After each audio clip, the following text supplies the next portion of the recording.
મહેસાણા મહાનગરપાલિકા એટલે નામ બડે और દર્શન ખોટે।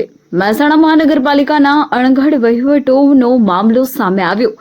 મહેસાણાના રાધનપુર રોડ પર 52ના નેડિયામાં આવેલ 15થી વધુ સોસાયટીઓના રહીશો પર તોડાઈ રહ્યો છે ખતરો। વરસાદી પાણીના નિકાલનો ચોક્કસ માર્ગ નહીં થવા છતાં પણ આશરે 1 મહિનાથી ખોદકામ કરી પાઇપલાઇનનો અને ગટરોના કામ પડતા મૂકવા હોવાથી સ્થાનિક રહેવાસીઓ ત્રાહિમામ પોકારી ગયા। પાઇપલાઇન અને ખુલ્લી ગટરો બનાવી અધૂરા છોડેલા કામોથી એક જ વરસાદમાં પાણી ભરાઈ જવાથી મોટા ભૂવા પડીને કોઈ મોટી દુર્ઘટના બની શકવાની પૂરેપૂરી દહેશતથી સ્થાનિકોમાં ભારે આક્રોશ જોવા મળ્યો।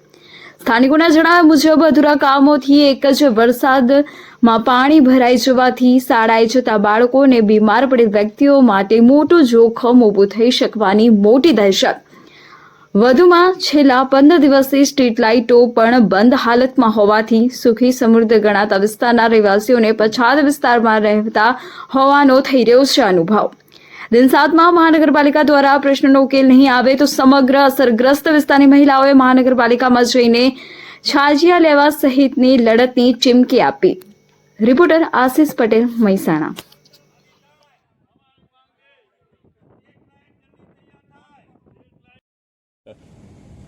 શું સમસ્યા હતી અને આજે જે રજૂઆત હતી કઈ બાબતની હતી? અમે અહીંયા 52ના નેડિયામાં રહીએ છીએ। આશરે અહીંયા લગભગ 10 થી 15 સોસાયટી છે અને છેલ્લા 15-20 દિવસથી અહીંયા ગટરનું કામકાજ ચાલુ કરેલું છે અને એનો કોઈ વાતનો નિવેડો આવેલો છે નહીં અને વરસાદ આવવાની તૈયારીમાં છે અને અહીંયા ભૂવા પડશે તો પછી અહીંયા પાણી ભરાવાની પૂરેપૂરી શક્યતા છે અને અમારે છોકરાઓને સ્કૂલ ચાલુ થઈ ગઈ છે અને અમારે આવવા જવાનું ક્યાંથી? અમારા ઘર આગળથી જ રસ્તો બંધ થઈ ગયો છે, તો જલ્દીથી નિકાલ લાવો, નહીં તો પછી અમે તમારા નામના સાજિયા લઈશું। તો જલ્દીથી અમારી રજૂઆત ઉપર અમલ કરો એવી અમે તમને અપીલ કરીએ છીએ। આપનું નામ જણાવજો અને શું સમસ્યા હતી? ચેતન પ્રજાપતિ, રાધનપુર રોડ ઉપર 52 સ્ટ્રીટ એરિયામાં રહીએ છીએ। આ 52 સ્ટ્રીટ એરિયામાં છેલ્લા 1 મહિનાથી ગટરનું કામકાજ ચાલુ કરેલું છે અને આ કામ ચાલુ કરેલું એકદમ નીચલી કક્ષાનું કામ કરેલું છે। હજી સુધી આ કામની કોઈ સગવડતા કરેલી નથી। આ વરસાદની સિઝન આવવાની તૈયારી છે અને હજી સુધી આ કામ પરિપૂર્ણ કરેલું નથી અને મેં 2-3 વખત રજૂઆત કરવા છતાં કોન્ટ્રાક્ટરે એવું કીધું છે કે કામ થઈ જશે પણ હજી સુધી કામની કોઈ સગવડ થઈ નથી અને અમારા નાના બાળકો સવારે સ્કૂલમાં મૂકવા જઈએ, ગાડી સ્કૂલ બસ આવતી પણ નથી, અમારે રોડ પર મૂકવા જવું પડે છે અને બાળકો પણ સ્કૂલે જવાની ના પાડે છે। તો સાહેબ, અમારે એક જ રજૂઆત છે કે જલ્દીમાં જલ્દી આ રજૂઆત ધ્યાનમાં લેવામાં આવે અને બીજું કે અમે આ સરકારને દિલથી વોટ આપ્યા છે તો આ અમે ક્લાસ 1 એરિયાની અંદર અમે રહેવા આવ્યા છીએ અને અમને એવું લાગે છે કે અમે હજી ગામડામાં રહેતા હોય એવું લાગે છે। તો સાહેબ, અમને જલ્દીમાં જલ્દી આ રજૂઆત સાંભળી અને જલ્દી આ કામ પરિપૂર્ણ કરવામાં આવે। આપનું નામ જણાવજો અને શું સમસ્યા હતી?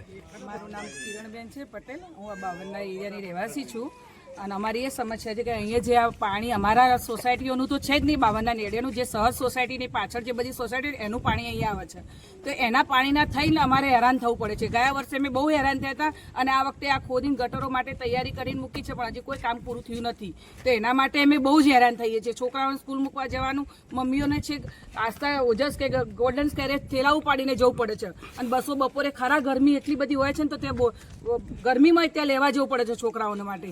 એટલે એની માટે થઈને આ છોકરાઓનું આ બધાનું નિવારણ જલ્દીથી જલ્દી થાય એવું કંઈક કરો અહીંયા, નહીં તો જો આ વસ્તુનું નિવારણ નહીં થાય ને તો અમે બધા આખા 52ના નેડિયાની મહિલાઓ ભેગી થઈ અને અમે મહાનગરપાલિકામાં જઈ અને અમે આનું કંઈક ધારણા પાણા કરીશું પણ અમને અઠવાડિયામાં આનો નિવેડો આવે એવું કરી આપો।